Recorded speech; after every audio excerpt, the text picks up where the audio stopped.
Our devotion today is based upon 2 Corinthians chapter 5, verses 19 and 20. St. Paul writes, God was reconciling the world to himself in Christ, not counting men's sins against them. And he has committed to us the message of reconciliation. When I was a teenager, my mother invited a distant relative to come to our house for dinner one day. And this was a woman that we hadn't seen for quite a while. And the reason was she had gone through a kind of a difficult divorce. Someone we were related to, she had been married to this man, and their marriage had now fallen apart. The woman imagined in her mind that we were all angry with her and saw her as the reason for the divorce, which really was not the case. The problem was really someone in our family. And we had always sort of sided with her, if you will. We certainly felt no anger against her, and we felt sorry for her. But because of all of this, she had pretty much stayed away from our family for many years. Well, my mother happened to run into her shopping that couple days earlier, invited her to dinner. And as we sat down to eat dinner that day, all of a sudden this woman stood up even before we started to eat. And she started to tear up, and she said, I have to make an announcement to all of you. I want to let you know that I tried so hard to keep my marriage together, and I really did care, and I really did try hard. I am so sorry. I know you're all angry with me. And my mom immediately jumped up and ran to her side and hugged her and said, no, that's not the case at all. We're not angry with you at all. We love you. We care about you. And we knew that you weren't the one at fault in all of this. And she was so shocked and so surprised.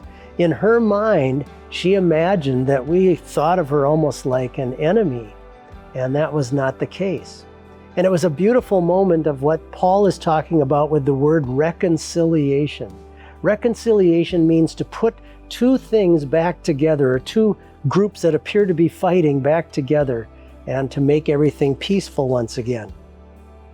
Now, a lot of people go through life feeling and imagining that God is their enemy. They think of God as someone who is angry with them, and certainly He's a God of justice. And they think of God as someone who is so holy and above them and powerful, and that He would want nothing to do with them because of their wickedness and their sin.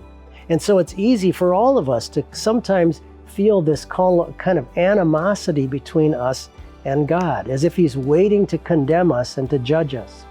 We think about Judas after he sold Jesus for those 30 pieces of silver. He mistakenly believed that Jesus could never forgive him, and that he just needed to get himself away from Christ and from God Himself and to go and commit suicide. But through the work of Jesus Himself, the very Son of God, God has already reconciled us to Himself by Jesus' work for us on the cross. It's an accomplished fact. It's based upon something that's already done in history. It's not as though there's something that has to change in you or about you or something you have to do to somehow alter or change the heart of God toward you. God has already taken it upon Himself to do it on your behalf. St. Paul says in the book of Romans earlier, we have peace with God through our Lord Jesus Christ. It's an already established thing. And that's really what the entire work of God's church is all about. The very things that God tells us to do in our congregations, baptism, the Lord's Supper, preaching His word. It's all about reconciling the sinner back to Himself. The entire ministry is based upon this concept. So I'd like to extend an invitation to you. If you happen to be living your life sort of in fear of God, maybe there's something you did years ago or something that's really bothering your conscience, I would encourage you to go and meet with a Lutheran pastor and to learn more and more about how this holy God has reconciled Himself with you, and learn then how to live in that wonderful peace of God's grace and forgiveness. Amen.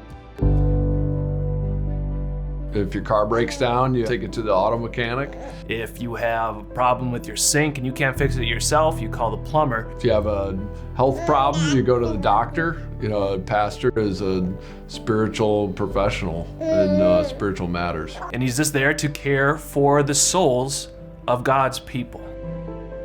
Locate a church near you by visiting els.org/locations.